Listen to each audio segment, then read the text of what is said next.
En un nuevo round en esta batalla cultural que estoy dando contra todos los vendehumo que hablan de inversiones sin saber un choto, eh, voy a hablar hoy de este tema que está en varios videos de otros competidores, si se quiere, acá en YouTube, hablando de que cierto activo está en máximos y como está en máximos se supone que no tiene sentido invertir en ese activo, o como está en máximos y ven un grafiquito que sube, se supone que porque el grafiquito les sube, les va a seguir subiendo.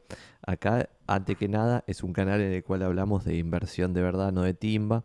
Tratamos de hablar de juegos de esperanza matemática positiva, como la inversión en acciones, la inversión en propiedades o la inversión en bonos, que son los únicos tres asset clases que no son ni protección de valor ni timba. Protección de valor podría ser el oro, y timba son todo el resto de los activos, aunque no les guste y se piensen ustedes inversores por estar timbeando en cripto o en alguna otra moneda o alguna gilada así. Eh, y en base a todo esto que acabo de decir de intro, les voy a compartir pantalla. Hice bastante investigación hoy para hacer este video, bastante grafiquitos, magia les voy a compartir. Por eso puse acá arriba este cartelito Santiago Magni para que si alguien me quiere chorear el contenido, le resulte un poquito más difícil hacerlo. Ya sé que esto se puede borrar, pero al menos en el momento en que estén borrando la marca de agua, se van a dar cuenta que no tiene sentido chorear mi contenido. Busquen su propio contenido y hagan un video sin chorear mi contenido. Esto salió hoy en la tapa del Wall Street Journal. Hoy mismo, hoy es 24 de julio del 2024, para el recuerdo. Y lo que decía la nota es que el precio de las propiedades en Estados Unidos está en máximos históricos, con la casa mediana yankee vendiéndose en $426.900. Y con esta evolución que se ve acá, esta es la crisis subprime del 2008. Fíjense que no es estilo crisis como estamos acostumbrados en Argentina, ¿no? La casa mediana pasó en aquel momento de $220.000, una cosa así, a 150, una cosa así aproximadamente, y de ese 150 que no para de subir y ya triplicó el precio la casa mediana en Estados Unidos. Esto para hablar de propiedades. En segundo lugar, si hacemos el mismo análisis en acciones, vamos a ver que el clásico grafiquito de acciones que uno le muestran, y acá voy a ir a dos o tres temas antes de llegar a alguna conclusión. Vamos a llegar a conclusiones en este video, ¿eh? Pero cuando uno habla de inversión en acciones, en general se peca por pensar que se entre en el momento que se entre, uno va a tender a sacarle ese 10% anual a su inversión en acciones, cuando en realidad no es tan así. Ahora vamos a ver por qué. Y por otro lado, se suele hablar como que es infalible la inversión en acciones siempre y cuando uno aguante el largo plazo. Para empezar, no sabemos si tenemos largo plazo. Igual banco ese punto, ¿eh? Pero en general se muestra este gráfico o gráficos parecidos a este, donde se muestra que el S&P o cualquier índice que representa a distintas empresas sube sin parar, entre comillas, con quilombos en el medio, pero que después lo supera con creces y con alegría. Ese mismo gráfico, si uno lo muestra de forma diferente, esto lo googleé, pueden buscar una versión más actualizada, pero me gustó porque tenía esto de los años en los cuales no hizo nada, en este caso el Dow Jones. Es que, por ejemplo, en este periodo de 22 años, en este periodo de 25 años, en este periodo de 17 años, en este periodo de 12 años, el más reciente es este periodo de 12 años, no se movió la capitalización, o sea, lo que valen las empresas.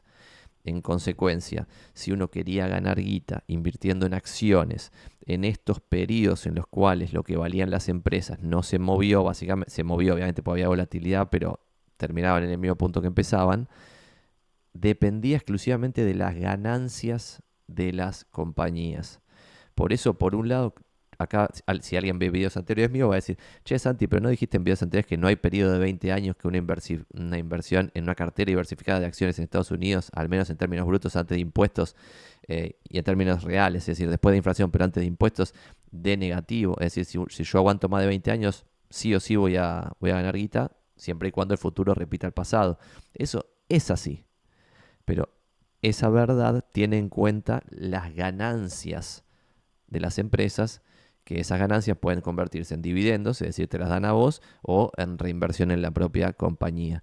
Entonces esto es 25 años que no hace nada el Dow Jones, por ejemplo, o estos 12 años que no hace nada, pero sin embargo las empresas seguían ganando guita, ¿está bien?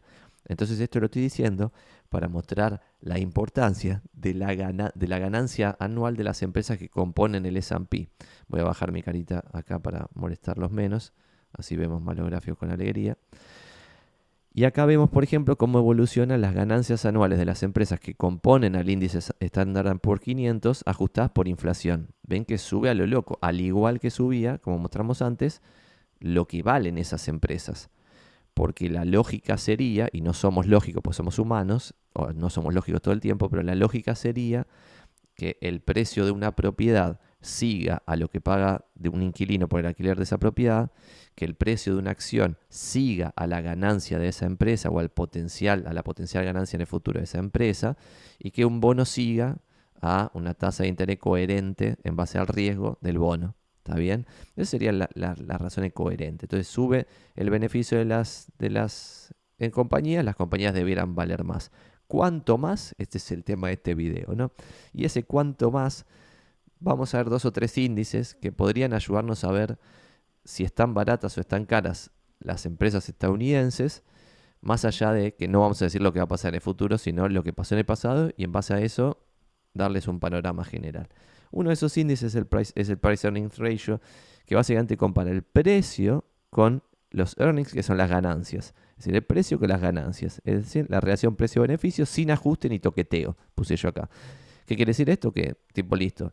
Todas las empresas del S&P ganan 50 mil millones de dólares. ¿Cuánto valen esas empresas? 500 mil millones. Bueno, 500. Yo 50. Listo, me da un número. Fin. ¿Está bien? Y ese número, hoy, el Price Earnings Ratio, está en 28.7. ¿Está bien? El gráfico que les puse acá es desde el 1800 y pico al presente, que es la forma en la cual debiéramos analizar las cosas, porque quizás estamos en un periodo de 10 años excepcional y ustedes todo el tiempo están viendo el grafiquito de los últimos 10 años. En los últimos 10 años ni siquiera hubo una recesión heavy metal en Estados Unidos. En consecuencia, ni siquiera tomando los últimos 10 ves como es un ciclo completo de la economía yankee. ¿Está bien? Pero sin embargo, si vos ves el Price Earnings Ratio hoy en 28 y a la media de este larguísimo plazo en 16, a la mediana en 15, podríamos decir más o menos lo mismo. Para redondear y tener un número en el cerebro, un Price Earnings Ratio coherente sería 15. Entre 10 y 20, pongámosle. Bueno, estamos en 28.7. El mínimo de todo el registro de 150 años es de 5 con algo. Esto es una locura. Lo que quería decir acá era que si todas las empresas yankees, por ejemplo, ganaban 100 mil dólares, con tan solo 500 mil dólares te comprabas a todas las empresas yankees. También es un ejemplo. Tan solo 5 veces la ganancia anual te comprabas una cartera diversificada de empresas estadounidenses. Un delirio total, baratísimo, sin lugar a dudas. Obviamente esto, diciembre de 1917. Después vino los Roaring Twenties, es decir, una década de ganancia controlada. Y el máximo fue 123 en mayo del 2009. Voy a mover este cosito que tengo acá. Ven entonces cómo cambia esto de forma descontrolada. Y esto fue 123,70 por la recesión fulminante. Las ganancias de las empresas se fueron al tacho y a pesar de que la capitalización de las empresas bajó muchísimo, este índice se fue al joraca. Por eso hay otros índices que nos pueden servir más, que ahora los vamos a ver. Pero antes de meternos en eso, quiero mostrarles la contracara de esto, y muevo mi cara arriba para poder volver a contarles esto, que es el Earnings Yield. Es decir, ¿cuál es el porcentaje? Sería la contracara. Es lo mismo que el P-Ratio, pero al revés. ¿Está bien? Es cuánto representan las ganancias sobre el precio de las empresas estadounidenses. De media, ese índice era 7%. ¿Está bien? La mediana, más o menos 7% también. El mínimo, como es la contracara, va a ser en el mismo momento, en mayo del 2009, 0,8%, la NA misma. Y el máximo, 18,8%, casi 20%, que era el 5X que veíamos antes, más o menos aproximadamente en diciembre de 1917. Ahora, este Earnings Yield del S&P 500 está en 3,48, 3, algo por ciento. La jodita de lo que vamos a ver ahora, más adelante en este mismo video, es que una cartera diversificada de bonos, o sea, de bonos del Tesoro estadounidense, que son los bonos más seguros del mundo porque Estados Unidos siempre paga sus deudas, paga mucho más que 3,4%. En consecuencia, no hay premio hoy por ser accionista de las empresas estadounidenses versus prestarle la guita al Estado yanqui, que es lo que siempre pasa. Siempre debiera pasar que si el bono paga 5%, yo debiera tener una ganancia estimada del 10% por apostar a las empresas, pues estoy asumiendo más riesgo, ¿está bien?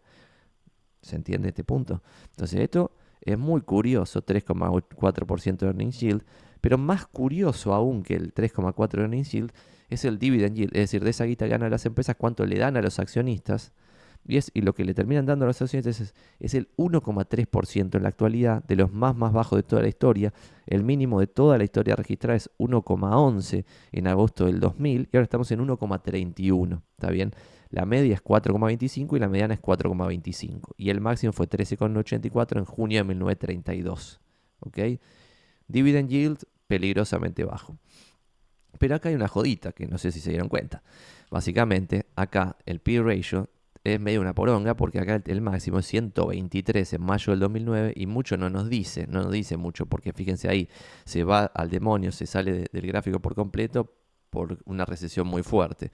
Y quizá ven que está como muy volátil porque depende mucho de que si pasa algo muy grave en la macro para el bien o para el mal, bueno, va a mover mucho este índice que mide nada más que las ganancias del último año de las empresas. Entonces algún cráneo inventó este Shiller Price Earnings Ratio o Shiller P/E Ratio, que es la relación del precio-beneficio pero ajustado cíclicamente. Cíclicamente hasta ahí. En realidad lo que hace es tomar la media móvil de la última década de las ganancias ajustado por inflación, entonces en cada momento va tomando los últimos 10 años, ¿no? Va pasando los momentos, agarra los últimos 10, los últimos 10, los últimos 10.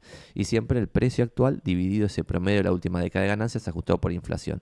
Ajustado por inflación los valores de hace 10 años, ¿no? Entonces de esta forma se supone que ajusta cíclicamente el número. Como les decía antes, ahora los últimos 10 años no hubo una recesión, entonces no agarré un ciclo completo de boom y recesión, como dice ahí, de la alegría y el desánimo, todo en un solo coso. ¿Está bien? Yo tengo ahora el último Shiller P/E ratio de 10 años en todo boom, básicamente. Sin embargo, mucho mejor que el Price Earnings Ratio solito.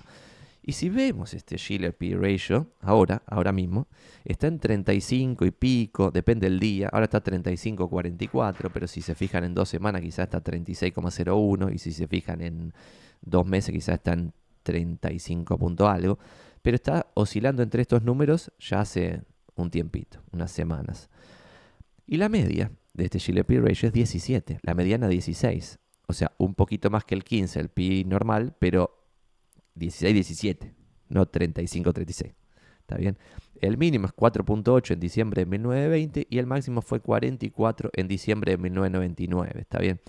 Fíjense, diciembre de 1999 es esto, está acá en 44, ahora estamos en 35/36, peligrosamente acercándonos a este máximo de toda la historia registrada del 99, y analicen ustedes lo que sucedió después del 99. Y lo mismo cuando uno ve acá la previa a la crisis fulminante del 30, tenía el Shiller P/E ratio también acá muy pero muy elevado con esta suba descontrolada de los Roaring Twenties, donde la alegría era total, el apalancamiento hasta el huevo de todos era infinito. Bueno, y así terminó. Entonces ahora estamos en este punto, que es el tercer punto, o si se quiere, si lo tomamos con lo que pasó hace un año en monedas, esto es el segundo punto más alto después del 99 y estamos inclusive por arriba de la previa a la crisis del 30. ¿Está bien? Esto quiere decir algo, no sé, analicen, saquen sus propias conclusiones, son datos, ustedes después sacan sus propias conclusiones. Y acá vienen 2 o 3 temas interesantes para los terraplanistas, que es cuando uno ve el retorno del S&P a un solo año, entrando entre comillas caro, es decir, yo entro ahora en 36, ponele, de Shiller P/E, y el año que viene me puede ir de cualquier manera, ¿está bien? Fíjense que acá en este gráfico tengo acá el Shiller P/E ratio. Si yo entro caro, que es todo lo que está acá arriba, y bueno, el resultado esperado puede ser cualquiera, ¿está bien? Está todo esto acá distribuido. Sin embargo, si yo voy al retorno de 15 años entrando a cierto Shiller P/E, van a ver que, como ven acá, cuando yo entro por arriba, ponele de 30. Arriba de 30 tengo este punto en 30 y después arriba de 30 tengo todos los retornos acá. ¿Está bien? Pegados al cero. ¿Ven? Casi en el cero. Y cuando me voy a un P/E ratio de 10 o menos, fíjense que tengo los retornos, bueno, acá con un par de excepciones, tengo los retornos más bien con altos retornos sobre capital en los siguientes 15 años si entro en 10, por ejemplo. Si entro por debajo de 10 o entro más cercano de 5, voy a tener estos puntitos que están acá y estos puntitos que están acá. ¿Está bien? Nunca se sabe lo que puede pasar en el futuro, porque este punto no sé cuándo es, pero quizá este punto no estaba, lo tapo ahí, Y quizá vos veías este gráfico y decías, che, hay una tendencia acá, la veo, hay una correlación que la estoy viendo, y sin embargo te toca este punto en 15 años, que es un periodo muy largo de tiempo. Por eso siempre el futuro es impredecible y no se sabe lo que va a pasar en el futuro. Puede venir un punto nuevo que aparezca acá, o donde Joraca sea. Pero acá voy a mostrar dos formas más de ver lo mismo para que ustedes saquen sus propias conclusiones. Y esto no me acuerdo dónde lo saqué, pero lo que veía es con el Shiller P actual, qué puede pasar o qué retorno anual uno puede esperar dependiendo de distintos escenarios. Y si uno espera el escenario que a mí más me gusta y con el que tomo mis decisiones, que es el de regresión a la media, bueno, el retorno anual de los próximos 8 años, invirtiendo en una cartera diversificada de acciones estadounidenses, sería más o menos 2 y pico por ciento. Para ganar 2 y pico, cuando un bono del tesoro paga 5, no tiene ningún sentido hacerlo, porque estás asumiendo más riesgo. Te puedes fumar una baja fulminante. Para ganar 2% me está cargando. Sin embargo, uno puede ser un optimista del gol y piensa que vamos a estar al 125% por ejemplo, de la media de largo plazo del GDP. Entonces ahí el retorno anual en los próximos 8 años va a ser 5%. Y si me voy a un escenario más optimista, donde espero que estar 50% arriba de la media histórica, el retorno anual va a ser 7%. Fíjense que entrando hoy en las valuaciones que tenemos, entrando todo hoy, ¿no? No haciendo un dollar cost average de tipo todos los meses voy poniendo guita y cuando se haga mierda esto sigo poniendo guita todos los meses sin chistar y sin claudicar. Si yo entro todo hoy, el retorno anual es ridiculísimamente improbable que sea el 10% anual que uno tiene en el cerebro porque es lo que ha pasado históricamente, pero no lo que ha pasado cuando uno entra en valuaciones caras como ahora están las empresas estadounidenses, que no tiene nada que ver, y hice todo esto para decir que no tiene nada que ver, que aunque sea el máximo histórico, porque si se fijan atrás, lo que empezamos hablando de esto, van a ver que acá hubo un montón de máximos históricos en distintos momentos. O sea, acá era tipo máximo histórico, máximo histórico, máximo, y seguía subiendo, está todo bien. O lo mismo acá, máximo, y todo el tiempo era máximo histórico. Pero también eso podía tener un sentido en base a las ganancias que se estaban teniendo en ese momento. Pero si las empresas estadounidenses están ganando chirola en relación a lo que valen esas empresas, porque de vuelta el earning yield es 3 y pico por ciento y el dividend yield es 1,3 cuando el mínimo de toda la historia es 1,11, bueno, estaría difícil. Pero bueno, lo que quiere el mercado, por lo cual están estas evaluaciones y los graduados de las universidades Ivy League creen que tienen razón, pues se supone que el futuro va a ser mejor que el pasado. ¿Está bien? Yo solamente este video planteo una duda de que tenemos una muestra, particularmente en Estados Unidos, y también pasa en los Países Bajos, por ejemplo, de cientos de años de lo que fue pasando. Y en esos cientos de años hubo innovaciones tremendas. O sea, el ferrocarril, la televisión, internet, innovaciones tremendas que cambiaron el juego más de una vez. Y así todas esas innovaciones están metidas en esos números que vimos antes. ¿Está bien? Entonces, si ahora, entrando ahora, uno tiene la suerte de todos los dioses encima, va a sacarle 7% anual. Y acá viene el twist, y es, siendo suertudo, saca 5,1, y ahí yo me pregunto, es una pregunta, che, ¿no tiene más sentido comprar un bono del tesoro a 10 años que paga ahora 4,25%, que está más o menos en la media histórica, desde más o menos 1800 a la fecha?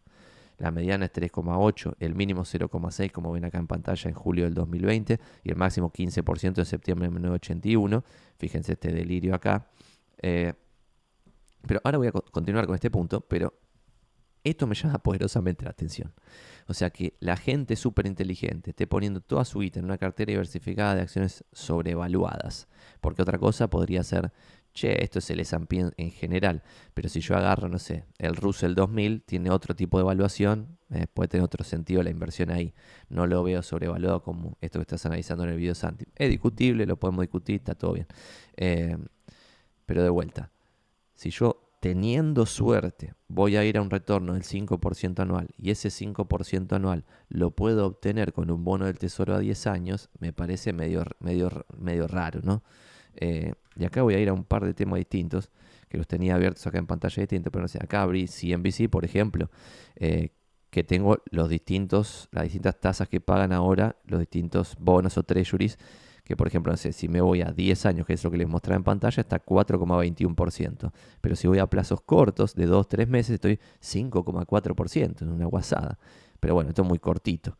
pero 5,15 a 6 meses, 4,83 a un año, pero bueno, fíjense, a 20 años, 4,55, a 20 años, 4,55, ¿está bien? Bueno, para pensarlo, si las tasas bajan, otro dato de color interesante, yo leí un libro que está bueno, que se llama The Price of Time, que se lo recomiendo, que analiza estas cosas, pero más a largo plazo. Y tenía, por ejemplo, un análisis de los imperios del año del Jopo y la tasa promedio de lo que prestan los estados dominantes imperialistas de cada momento es 3%. Eso es largo plazo. La joda es que esos análisis, los que estamos haciendo en este video, también pueden no servirles para nada. Porque, por ejemplo, si uno hacía una estrategia X en este punto, fíjense que esto es toda una vida de baja de tasas, ¿está bien? Desde los 80, que se alcanza el máximo en 1981, hasta hace muy pocos años, que se alcanza el mínimo en julio del 2020, de acá a acá hay una vida entera. Y en toda esta baja de tasas pasan un montón de cosas, porque, por ejemplo, ¿qué pasó también ahí? En toda esta baja de tasas bajan los hipotecarios también, los créditos hipotecarios, la tasa de los créditos hipotecarios, y que baje la tasa de los créditos hipotecarios es lo que generó esto, con lo que abrimos el video de hoy, que Home Prices Reach Record, justamente porque por 45 años más o menos, una cosa así, hay que ver el número finito, pero por más de 40 años las tasas bajaron. Y, y acá me tendrían que preguntar, che, Santi, pero de acá para acá, los últimos 2 o 3 años se revirtió, eso lo acabas de mostrar en pantalla. Sí, pero ¿por qué subieron los precios? Porque se ajustó la cantidad transada en Estados Unidos. Si analizan este número detrás, van a ver que en un punto acá, en 2021, 2022, se vendía lo loco, las tasas estaban regaladas, los hipotecarios, todo el mundo refinanciaba y se creía el dios del fix and flip, porque compraban una propiedad. A los 2 o 3 años refinanciaban la tasa, ganaban guita, la propiedad valía más cara porque habían bajado las tasas, refinanciaban el crédito, o sea, y todos se creían un semidios de las inversiones por hacer eso. ¿Está bien? Lo cual en parte tenían razón porque eran más de 40 años de baja de tasas, más de 40 años que esa estrategia había funcionado. ¿Está bien? Pero podría ser una persona que no entiende nada de nada y siempre repitiendo eso mismo te iba muy bien, hasta que en cierto punto te deja ir muy bien. Lo que pasó acá, sorprendentemente, es que no bajaron los precios de las propiedades fuertemente, al menos por ahora en Estados Unidos, porque el mercado está ajustando por cantidad. ¿Está bien? Yo tengo mi casa, pido 450 lucas y listo. Hay menos demandante, listo. La sigo vendiendo, la sigo vendiendo. Lo que pasó en Buenos Aires hace unos años.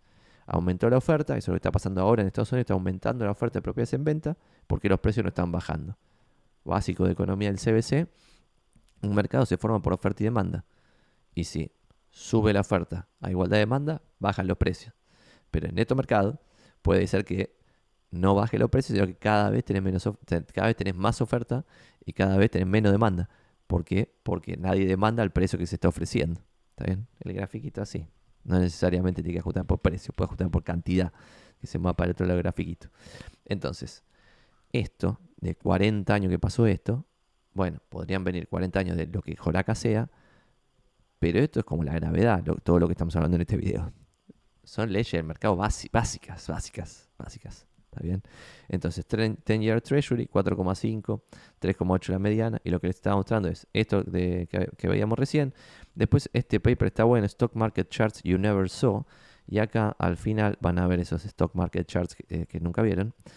Básicamente en castellano quiere decir los gráficos del mercado que nunca viste. Y acá te dice un gráfico familiar es el que te muestra el retorno de largo plazo de las acciones. Por ejemplo, últimos 100 años, uno puede mostrar este gráfico y dice, che, hay que invertir en acciones sin lugar a dudas, en todo momento, sin hacer ningún análisis de nada, jugándosela, porque total esto va siempre para arriba como pedo de buzo. Bueno, relativo porque, por ejemplo, acá te pone un unfamiliar chart y te muestra cómo entre 1851 y 1931 no hizo nada el retorno al menos de capital de las acciones, y después algo más cercano en el tiempo, de 1919 a 1949, como te fumabas toda la crisis del 30, tampoco estabas en ningún retorno, y después te muestra otro tipo de gráficos como, che, muchas veces te venden humo mostrando retornos nominales cuando en realidad el precio deflactado de la inflación no te dice demasiado. Y esto básicamente lo analizamos en otros videos, pero es porque el retorno de las acciones va a ser la ganancia de las empresas y cómo cambia el PI. Si el price earning cambia de 10 a 40, se va a cuadruplicar el precio de las acciones a igualdad de ganancias. Si encima las ganancias se duplicaron, vos multiplicaste por 8 el retorno, ¿está bien? Eh, pero en realidad solamente se duplicó lo de las ganancias, que también lo vimos en una cosa anterior. Todos los gráficos los estoy sacando de esta web, que se llama multiple.com/sitemap, y acá pueden agarrar cualquiera, pero agarramos algunas, pero por ejemplo el Shiller P ratio lo saqué de acá. Bueno, ustedes saquen lo que quieran. Y después les quería mostrar 2 o 3 tweets que hice que son divertidas y que pueden llegar a servirles también. Uno es este, que lo que puse en el tweet es, che, dibujé una línea verde en el sentido común. A medida que te paga más un bono del Tesoro Yankee, debes exigirle más a las acciones para poner tu tarasca hard earn en ellas, por lo que el price earning baja razonablemente. ¿Cuándo no pasó esto? En el año 1998, 1999 y comienzo del año 2000. Y ahora, que revienten en pedazos todos los iluminados, pongo acá en este tweet. Y lo que puse acá es un grafiquito que es diferente, es otra fuente, pero la conclusión es la misma. Que lo que ven acá, ven que en el eje horizontal dice 10-year Treasury Nominal Yield, es decir, cuánto paga el bono del tesoro. Cuando el bono del tesoro paga, no sé, por ejemplo, 12%, 13, 14, 15%, la valuación de las empresas, o sea, el P/E ratio ajustado de las empresas, está siempre por abajo de 10, porque es como, che, si me pagan tanto los bonos sin riesgo, te tengo que evaluar a las empresas muy fuerte, porque si no, no voy a ganar suficiente guita y prefiero invertir en bonos del tesoro. ¿Está bien? Si, por ejemplo, el bono del tesoro paga 8%, vamos a tener los puntitos acá, pero siempre por abajo de 20. No hubo ningún puntito por arriba de 20 con el bono del tesoro pagando 8%. Cuando el bono del tesoro paga 4, 5, que es el promedio histórico que dijimos antes, bueno, cuando está por arriba de 30 ya el delirio es total, y todos estos puntitos son del 98, 99 y 2000 de este análisis. Obviamente esto tiene menos puntos que lo que les mostré antes, ¿no? O sea, tiene menos data, porque cada puntito es el retorno, creo que mensual, de los últimos 10 años de distintos periodos. Después hay otro informe copado que es el Guide to the Markets de JP Morgan, que ustedes acá van a poder ver distintos gráficos, pero por ejemplo, uno de los que tiene que estar buenos es esto, el Forward Price Earning, que es distinto a lo que venimos hablando, todo lo que venimos hablando, porque el Forward Price Earning tiene en cuenta las ganancias del próximo año, que tienen una estimación en el medio, lo cual hace al índice un poquito más falopa. Pero sin embargo, ese índice un poquito más falopa ahora está en 21, y fíjense que solo estuvo más alto hace un par de años, y para remontarnos a la vez anterior que estuvo más alto el Forward PE, me tengo que ir al 99, al boom de las .com. Y cuando de vuelta saco el retorno de un año entrando en 21, ven que el retorno de un año puede ser cualquier número, porque esto no es un descontrol de puntitos. Acá le ponen la línea naranja, pero podría haber ninguna línea, porque esto es un descontrol de puntos. Pero sin embargo, cuando me voy a 5 años, ahí sí la línea naranja se ve con claridad. ¿Está bien? Entrando en 21, no hay ningún periodo que haya pasado que vos gane 10% anual. Nunca. Y entrando, por ejemplo, por arriba de 22 y pico, no hubo ningún periodo en que el retorno sea positivo, siquiera positivo en los próximos 5 años. ¿Está bien? Y este sí es retorno posta a posta. Entonces estamos muy cerca, como venimos estando cerca hace 2 años, por eso tampoco esto dice más. Ahora le voy a mostrar un tweet que hice hace como 2 años que decía algo parecido a lo que estoy diciendo ahora. Está todo bien. Y en el 96, si se ponen a ver videos del año del pedo, van a ver que en el 96, 97 había un montón de boludos diciendo, che, esto es un delirio. Y pasaron 2 o 3 años de que la gente se forró en el medio, en esos 2 o 3 años que seguía. Entonces ese si hubiera seguido a la manada 2 o 3 años y después hubiera dicho esto es un delirio, pero ahí ya el delirio era cósmico en ese momento. O sea, cualquier persona racional hubiera salido antes. Entonces acá, como ven, si uno supera 22 y monedas, que ya estamos cerca, ya están todos retornos negativos de ahí en adelante, lo cual es cuando menos curioso. Después voy acá a otro tweet que respondía, no me acuerdo de conversación, que lo que dice acá es Returns over 20-year periods vary significantly affected by starting P/E ratio. El título del gráfico lo que dice es que el retorno en 20 años varía muy significativamente de acuerdo a cómo empezás la inversión. Es decir, si yo entro en un price earning de 40, me va a ir para el orto. Si yo entro en un price earning de 10, me va a ir de maravilla. Y eso es historia. O sea, lo que va a pasar en el futuro es impredecible. Ya hicimos lo del puntito, puede ser. No les estoy diciendo lo que tienen que hacer ustedes para despertar una curiosidad y que ustedes analicen después solos si esto tiene o no tiene sentido. Fíjense el gráfico de acá abajo a la izquierda que dice 20-year stock market based upon starting PE ratio desde 1900 al 2023. Y fíjense que hay una correlación también. Quizá parece menos fuerte que en el otro que veíamos. Pero si yo me voy a PEs muy altos, por ejemplo por arriba de 30, que es esta línea de acá, no tengo ningún retorno que llegue al 10%. El de más culo es este, que es 7 y algo, que es lo que veíamos en la tablita de doble entrada simple que mostré antes, que es que si vas a un very lucky escenario, vas a estar en un 7 anual. Ese very lucky escenario es 7 puntitos. Y después el que sigue es este, que está en 6, ponele. Y después esto que están cerca de 5, y fin. Eh, y después cuando yo me voy a un price earning de menos de 15, estoy siempre arriba de 12,5, ¿está bien? 12,5 anual. Y si voy a un price earning de 10 o menos, en este escenario de 1900 al 2023, voy a estar en distintos puntos. O sea, ya puede, por ejemplo, puede entrar en 10 y estar en estos retornos del 7 y pico. Lo cual también es curioso, porque es como, esto no te dice lo que te va a pasar a vos y no sé si tiene tanto sentido analizar esto para un caso en particular, porque tus 40 años podrían ser los 40 en que bajó la tasa de interés, las hipotecas cada vez se vendían más barato, los precios de la propiedad subían sin parar y ahí todo este análisis previo, porque eso no había pasado nunca, de 40 años de baja de tasa sin parar.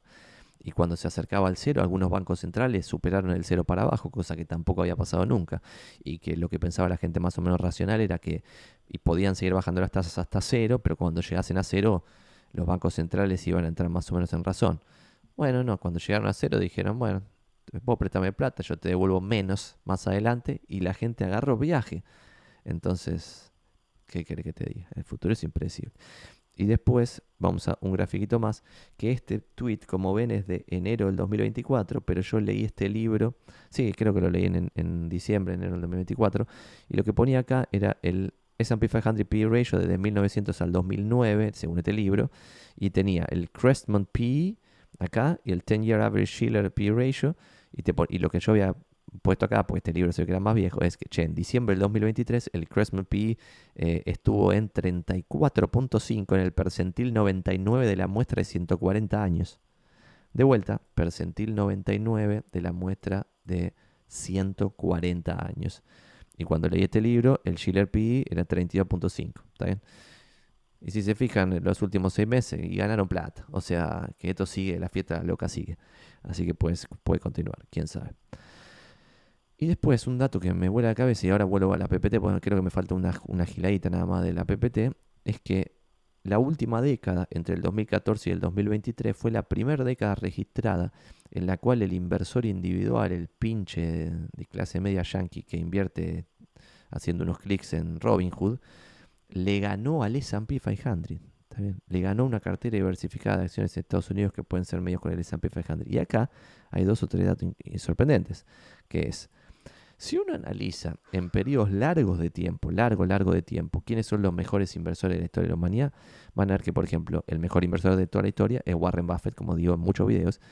¿Y por qué es el mejor inversor? Porque, fíjense en este gráfico, acá lo que dice el eje vertical es por cuánto cada inversor le ganó al mercado. Al mercado, por ejemplo, al S&P 500, ¿está bien? En este caso es el S&P el comparable. Entonces acá, por ejemplo, si me voy a Buffett, me voy a que está en 15%. ¿Ven acá? 15% está Buffett acá el puntito. Le saco 15% más a su guita por sobre el mercado, pero por 55 años. O tipo, esto es una cosa de locos, casi imposible. Fíjense que los que ganaron mucha guita por más de 35 años, que está Soros del otro lado, nadie le sacó más que Buffett, que es 15. El que sigue, no sé, Shelby Davis, y después ya te vas a Templeton, Walter Schroth, Philip Carret, que todos estos están en 5%. Fíjense, Templeton, uno de los mejores inversores de toda la humanidad, 5% más, pero cuando vos le sacas 5% más a tu guita, por, en este caso casi 40 años, el efecto bola de nieve es sorprendente. Entonces, voy a ir a un punto acá, que es, cuando yo me voy, ponerle de 25 años para atrás, voy a que esto claramente tiene un grafiquito así, una liñita así, que es que por poco tiempo, no sé, Jim Rogers le sacó por más de 10 años 30 y pico por ciento más que el índice. Joel Greenblatt, el más delirante de todos, por 20 años le sacó 30% más que el índice. Pero sin embargo después no hay ninguno que le haya sacado, o sea, 30 solamente por 20 años fue lo máximo que alguien le ha sacado. También 30 más que el índice es un delirio total. Otra cosa que no está acá es, bueno, hay un par de timberos que no están acá, pero que podrían estar acá también de este lado de acá.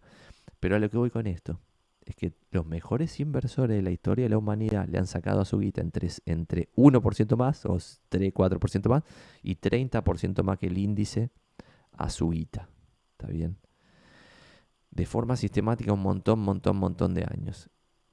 Que el inversor promedio esté por arriba del índice es realmente ridículo a todas luces, que no pasó nunca. Y les voy a mostrar de alguna presentación anterior unos datitos más, que esto lo habíamos hecho hace un tiempo. Perdón, voy a poner mi cara acá en lo rojo para no molestarlos, que para eso estaba el coso rojo ese, que era lo siguiente, a ver si llego, pero esto es de un video anterior, si quieren lo buscan después. Pero en ese video lo que habíamos analizado, por ejemplo, era que 9 de cada 10 fondos activos que eligen en qué empresas invertir pierden contra fondos pasivos indexados comparables. Y esto con distintas fuentes, ¿no? O sea, vos podés verlo en distintos lugares y vas a llegar a la misma conclusión. Por ejemplo, en periodos de 15 años, fondos que invierten en el universo del S&P 500, 92% pierde contra el índice. Fondos de gente profesional, gente ultragrosa, súper capacitada, todo el equipo superdotado de libro, con IQ de 140. 92% pierde contra el índice igual. Después 96% en empresas chiquitas. 83%, 82% en el S&P Global 1200. Y si me voy a distintas fuentes, por ejemplo este de otro libro, llego a que en Large Cap Value Funds, o sea, inversores de valor que se supone que son los más coherentes, igual 79% pierde contra el índice. En Real Estate, donde vos podés tener, o lo interpreto yo, una ventaja local, que alguien que puede ser un crack, pero viene acá a jugarme el juego en Buenos Aires, pierde, me lo como en un patty, porque yo conozco Buenos Aires y el chabón no. Pero eso debiera ser así. Bueno, en la vida real no es así porque 86% de los especialistas en real estate funds pierden contra el índice en un periodo de 15 años. ¿Está bien? Y acá otra misma forma de ver lo mismo. Mid funds, small caps. En small caps, 97% según esta fuente pierden en un periodo de 15 años contra el índice. Entonces, si en muchos periodos, si agarras 100 años y agarras todos los periodos, el 90 y pico por ciento de los profesionales pierde contra el índice, que en los últimos 10 años los papanatas le ganen al índice, me resulta cuando menos curioso. Esto va a quedar. Y acá hay otro dato de color increíble de este libro, The Little Book of Common Sense Investing de Bogle, que Bogle es el fundador de Vanguard, que es un grosso total, a pesar de que el libro parece un libro vende humo.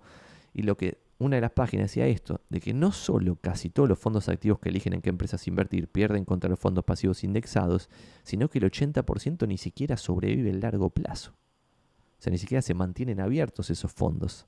Es realmente, esta industria es más loca que mi propia industria del real estate, es una locura total. Y acá este dato quería compartirles, y es que che, todo bien, todo lo que dijiste hasta ahora, Santi, no sé qué, pero yo conozco a Menganito, que es un cráneo, que le va re bien, no sé qué. Y ahí la siguiente pregunta es si se puede detectar a los ganadores antes de que todo el mundo lo sepa. Pues, por ejemplo, inclusive Warren Buffett perdió contra el mercado 1 de cada 3 años, lo cual es un delirio total. Hoy veía un mail que me llegó de Instituto Baikal, que me pareció espectacular, y esto también lo saco como última conclusión de esto. Y lo que decía el mail, que después si quieren pueden meterse a Instituto Baikal, hago el chivo ya que le estoy robando el contenido del mail, era que los grandes inversores de la historia de la humanidad son grandes inversores por haber pegado 5 o 6 decisiones, no por todo el tiempo estar pegándola. ¿Está bien? Warren Buffett es Warren Buffett porque entró en 5 empresas bien determinadas que le hicieron cambiar por completo el grafiquito, de eso que vimos recién, del retorno contra el índice. ¿Ok? Entonces, yo, por ejemplo, en un momento me copiaba lo que hacían los grosos y es como copiarte de lo que hacen los grosos es medio una pelotudez porque, excepto que te copies absolutamente todo y no cambies nada y seas tipo un cloner 100%, es decir, clonás la cartera de Menganito todos los trimestres, te fijas lo que declaró ante la SEC y lo copiás todos los trimestres, absolutamente todo. Ahí tiene sentido. Pero si haces como yo hacía, como yo a veces hago igual, a pesar de que me parece que es una pelotudez, que analizo lo que los grosos hacen y después de lo que hacen me fijo con lo que yo me siento cómodo y sobre eso acciono, eso es una estupidez total porque básicamente lo más probable es que deje de lado esas 5 decisiones que a los grosos los van a hacer más grosos. y termine copiándoles 25 decisiones mediocres que siguieron al índice. Y me perdí las 5, o de las 5 agarré una sola, que era el diferencial contra el mercado. Está bien. Esto es todo y no quiero aburrirlos más, pero comparto pantalla muy brevemente. Si ustedes se meten, por ejemplo, y quieren hacer lo mismo que hice hoy, que tomé de ejemplo el mercado estadounidense, porque tenía esta data y me parecía interesante compartir, pero lo mismo se podría hacer para cualquier mercado. Yo, por ejemplo, en Buenos Aires, mi mercado en real estate, puedo traquear con reporte inmobiliario, con cualquiera, no me pagan por hacer el chivo, la renta anual de los alquileres, que hoy está en 4,1%, ¿está bien? 4,1 el promedio del mercado. Yo puedo encontrar una oportunidad al 5 o 6% de renta. Y ahí la siguiente pregunta, y esta es la respuesta de lo que yo estoy haciendo, no es lo que les conviene hacer a ustedes, no tengo ni más para idea, es que no es lo mismo sacarle la misma renta que un bono del Tesoro estadounidense a mi ladrillo en Buenos Aires, que sacarle la misma renta que el bono del Tesoro estadounidense con acciones yanquis, porque yo estoy comprando los ladrillos en Buenos Aires a una evaluación ridículamente baja. ¿Y por qué la renta es ridículamente baja? Porque el salario es ridículamente bajo en términos históricos. Entonces, si yo creo en la regresión a la media, voy a esperar que el salario recupere. Cuando el salario recupera, recupera el alquiler. Cuando el alquiler recupera, recupera la renta. Cuando la renta recupera, recupera el precio. Porque además tiene presión de créditos hipotecarios que la gente puede sacar porque gana un poquito con más dignidad. Y eso hace que el precio vuelva a la media histórica, que está muy por arriba de lo que hoy se compra. Muy, pero muy por arriba. Entonces, si yo viese un price earning ratio en Estados Unidos, en una cartera diversificada de acciones, de, pongámosle para delirarla, un price earning ratio de 10, quiere decir que el earnings yield sería 10%. O hagámoslo distinto, 20%, 20 de PI, earnings ratio de 5%. Y tengo el costo de oportunidad de un bono del tesoro 5%. Bueno, a 20 de PI, yo podría decir, Santi, no sé si, o sea, no me termina de cerrar, pues estoy en el promedio de largo plazo, el PI. Bueno, pero no está mal en el promedio de largo plazo. Vas a atender al promedio de largo plazo, que es el 10% anual, en el largo plazo. Valga la redundancia. Sin embargo, si yo hago el mismo escenario, pero estoy en un 40 de PI, y lo más probable es que vuelva a la tierra con las valuaciones. Entonces estoy entrando en un activo que no me paga como el bono del tesoro, con riesgo de que se haga mierda. Puedo comprar un activo que no me pague el bono del tesoro, lo que me paga el bono del tesoro, si le veo capacidad de revalorización, como yo hoy le veo a las propiedades en Buenos Aires. Pero no voy a entrar en un activo que le veo probabilidad de hacerse mierda para que me pague menos que un bono del tesoro. Realmente a mí me resulta cuando menos curioso. El futuro dirá. Me resulta curioso, no se sabe lo que va a pasar. Este video se podría haber hecho en vez del 24 de julio del 2024, se podría haber hecho el 24 de julio de 1997. Y después de esto venían 2 años y medio más de delirio de madre y que todo forrándose. Y lo peor de todo, ¿saben qué es? Que si de acá en adelante vamos a 2 años más de que las valuaciones son una estupidez, sin sentido, cada vez más altas, cuando pasen 2 años más, un montón de víctimas de pequeñas ovejas van a entrar en el mercado en el máximo, recontra hiper máximo de valuaciones, que es el punto de este video. No importa si estás en un máximo histórico del precio de algo, porque quizás siempre estás en el máximo histórico porque los estados nacionales imprimen moneda, entonces siempre nominalmente vas a estar en el precio más alto de la historia. Eso no tiene nada que ver. Lo que importa es en relación a cuánta guita ganan las empresas, en relación a cuáles son los alquileres de una propiedad, en relación a los intereses de un bono X de una empresa, una obligación negociable que le llaman en Argentina, bueno, lo que sea. Y ahí, en base a esa evaluación, en base a algo verdadero, que se puede tasar y de contar al presente, y hacer una cuentita que vos quieras, vas a poder tasar el bien. Para mí esto está muy caro a las empresas estadounidenses, muy buena oportunidad los bonos del tesoro estadounidense, muy buena oportunidad, y esto no sé lo que tiene que hacer usted con su plata. Fíjense, analícenlo, no es un consejo de inversión. No tengo ni idea, estoy hablando de mí. Me parece muy baratas las empresas chinas, muy baratas las empresas de los países emergentes, muy baratos los bonos de los países emergentes, excepto Argentina, que como cazan en un zoológico porque hay cepo, sacan estas obligaciones negociables falopa que pagan 5% y los boludos compran las obligaciones negociables. Pero para ganar 5%, comprar un bono de tesoro estadounidense que es libre de riesgo. ¿Cómo vas a comprar una obligación negociable de una empresa que tiene riesgo? Me parece increíble. ¿Cuál puede ser la justificación? Santi, no puedo sacar la guita, estoy obligado a comprar esto, está muy bien, dale para adelante. O una justificación tributaria, que también está muy bien, dale para adelante, que es todo muy lindo, Santi, lo de tu 5% del bono estadounidense, pero sobre el 5% yo pago ganancias, entonces el 5% pago 30% de ganancias, pago un punto y medio de ganancias, entonces me quedan 3 puntos y medio. Prefiero 5 puntos libre de impuestos de la obligación negociable. Está muy bien, si a vos te parece que 5 sobre 3 y medio paga el riesgo extra de Argentina, la empresa y bla, bla, bla, está todo bien, dale para adelante.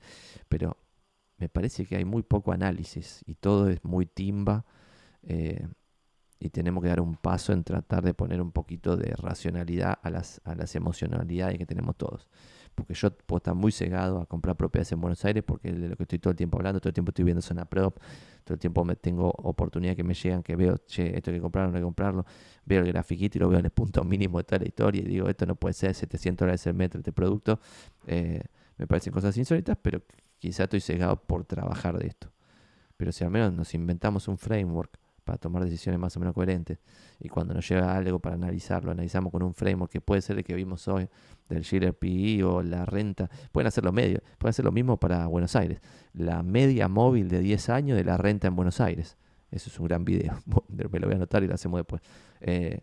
Y en base a esa evaluación ir sacando conclusiones y comparar esa renta con los salarios, porque no es lo mismo tener un 4,5% de renta cuando el salario está en valores del 2002, como ahora, que tener el 4,5% de renta cuando el salario está en $2.000 por mes en el máximo histórico de la muestra. Bueno, ahí lo más probable es que el salario regrese a la media y se haga mierda tu alquiler, que es el 4,5, pero es el 4,5 porque le estás cobrando un alquiler a una persona que en promedio gana $2.000. Cuando esa persona gane 400, como ya pasó 1000 veces y que está pasando ahora, que es más o menos 500 y moneda, estamos más cerca del mínimo del 2002 que el máximo de hace unos años, bueno, cambia el panorama. Eso, como un framework para tomar decisiones un poco más coherentes. Los escucho en los comentarios. 60% de los que consumen este contenido no están suscritos al canal, así que si llegaron hasta este punto, al minuto 46, por favor suscríbanse. Y si le ven valor a estos videos, compártanselo a alguien. Muchas gracias. Abrazo.